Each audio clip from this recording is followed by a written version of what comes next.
Video like کر کے آگے شیئر ضرور کر دینا۔ ان کا دل اس خوشبو سے ٹوٹ گیا تو اللہ تبارک و تعالی اس معاملے میں بھی تم سے پوچھ گچھ کر سکتا ہے۔ فکر کہاں ہے؟ ایک بزرگ سے پوچھا گیا اسلام کہاں ہے؟ فرمایا کتابوں میں۔ مسلمان کہاں ہے؟ تو کہا قبروں میں۔ اسلام کتابوں میں اور مسلمان قبروں میں۔ اب کیا بچا ہے؟ میں یہ تو نہیں کہتا کہ لوگ کافر ہو گیا، استغفر اللہ، کبھی نہیں کہتا۔ میرا مسلک تو اتنا محتاط مسلک ہے، میرے امام نے کہا اگر کسی کے قول میں 99 وجہ کفر کی ہو اور ایک ایمان کا راستہ نکلتا ہو تو ہم ایمان کی طرف اس قول کو پھیریں گے۔ ہمارا مذہب مسلک یہ ہے، ہم مسلک اعلیٰ حضرت کے ماننے والے ہیں، ہم اسماعیل دہلوی کے مسلک کے ماننے والے نہیں ہیں۔ ہمارے مسلک میں بہت احتیاط ہے۔ مولا کائنات نے کہا آسمان سے زمین پہ گرنا آسان ہے، کسی مسلمان کو کافر کہنا میرے لیے مشکل ہے۔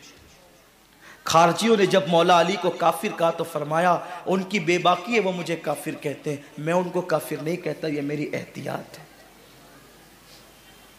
میں آپ کو کافر کہنے استغفر اللہ کبھی بھی نہیں کہہ سکتا، تصور نہیں کر سکتا، بلکہ خدا کی عزت کی قسم اپنے دل کے جذبات پیش کروں کہ جب ہم ممبر پہ بیٹھ کر کے خطاب کرتے ہیں تو یہ سوچ کے کرتے ہیں کہ ہم اپنے مخدوموں کو خادم کی حیثیت سے سبق سنا رہے ہیں۔ اللہ ان کی دعاؤں کی برکت سے ہماری نجات کا سامان کر دے گا۔ ہمارا تصور یہ ہوتا ہے، ہم اس تصور کے ساتھ آپ کے پاس بیٹھتے ہیں اور آتے ہیں، لیکن سوچو تو صحیح ہمارے اسلاف نے کیا کہا۔ مذہب کتابوں میں ہے، مسلمان قبروں میں ہے۔ اب کیا ہے؟ کسی نے کہا نا کہ غلط ہے مسلمان مارا گیا، وہ ایک تصویر تھی جو مٹا دی گئی۔ کہیں ہم تصویر مسلم تو نہیں بن گئے؟ صالبہ ابن عبد الرحمن عرض کرتی اللہ جتنا بڑا چاہے تو مجھ پہ عذاب ڈال دے لیکن میرے محبوب کو اس کی اطلاع نہیں ہونے دے۔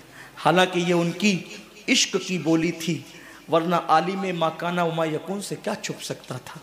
جس کی نگاہوں سے خدا کی ذات نہ چھپی، اس کی نگاہوں سے کس کے اعمال چھپ سکتے تھے؟ وہ تو شاہد ہے، شہید ہے، وہ بصیر ہے، وہ عالم ما کان وما یکون ہے، اور انبیاء کی امت کی اعمال پہ جو گواہی دیں گے، کیا وہ اپنی امت کی اعمال سے بے خبر رہیں گے؟ میرے امام نے کہا ہے فریاد امتی جو کرے حال زار میں، ممکن نہیں کہ خیر بشر کو خبر نہ ہو، واللہ وہ سن لیں گے فریاد کو پہنچیں گے، اتنا تو ہو کوئی کہ آہ کرے دل سے۔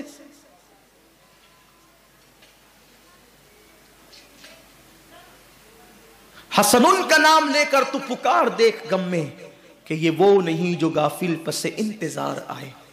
وہ تو دیکھتے ہیں، سنتے ہیں، اور ہمارا تو ایمان ہے کہ وہ ہماری جانوں سے زیادہ قریب ہے، لیکن عشق کی بولی ایسی ہی ہوتی ہے۔ اقبال نے بھی کہا تھا، ڈاکٹر اقبال نے 4 مصرے کہے تھے فارسی میں، جس کا مفہوم میں عرض کروں، وہ کہتے ہیں اللہ تو بڑا کریم ہے، میرے گناہ حد سے سوا ہے، پہلے تو میرا حساب نہ لینا، مجھے بے حساب چھوڑ دے، اور اگر میرا حساب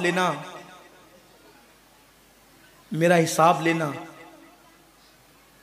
تیری غیرت اس کو لازم قرار دے تو پھر میری عرض ہے کہ میرے محبوب کی نظروں سے چھپا کر کے لینا، کیونکہ جب میری بے حیائیاں کھلے گی نا تو میرے محبوب سے برداشت نہیں ہوگا۔ اور اسی مفہوم کو غالباً اقبال نے اس مفہوم کو جو ادا کیا تھا میرے امام کی 2 مصروں کو، وہ کہتے ہیں کریم اپنے کرم کا صدقہ، لئیم بے قدر کو نہ شرما، تو اور رضا سے حساب لینا، رضا بھی کوئی حساب میں ہے۔ اور ایک مقام پر کہتے ہیں صدقہ پیارے کی حیا کا نہ لے مجھ سے حساب، صدقہ پیارے کی حیا کا نہ لے مجھ سے حساب، بخش بے پوچھے لجائے کو لجانا کیا ہے۔ اس حیادار محبوب سے گوارا نہیں ہوگا کہ ہمارے گناہوں کی فہرست پر وہ نگاہیں اٹھائے رکھے، حیا سے نگاہیں جھک گئی تو ہمارا کیا ہوگا؟ صالبہ کہتے ہیں مولا میرے گناہ پر چاہے جتنا بڑا مجھے عذاب دے دے لیکن میرے محبوب کو خبر مت ہونے دینا، یہ کہہ رہے ہیں، اور پھر روتے ہوئے کہتے ہیں اللہ تو نے مجھے پیدا کیوں کیا؟ کاش کہ تو نے مجھے پیدا نہ کیا ہوتا، نہ مجھ سے یہ گناہ ہوتا، نہ میرے محبوب کا دل ٹوٹتا۔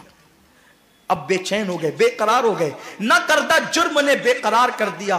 ثعلبہ حضور کے پاس وہ اطلاع لے کر بھی نہیں گئے، اپنے گھر بھی نہیں گئے۔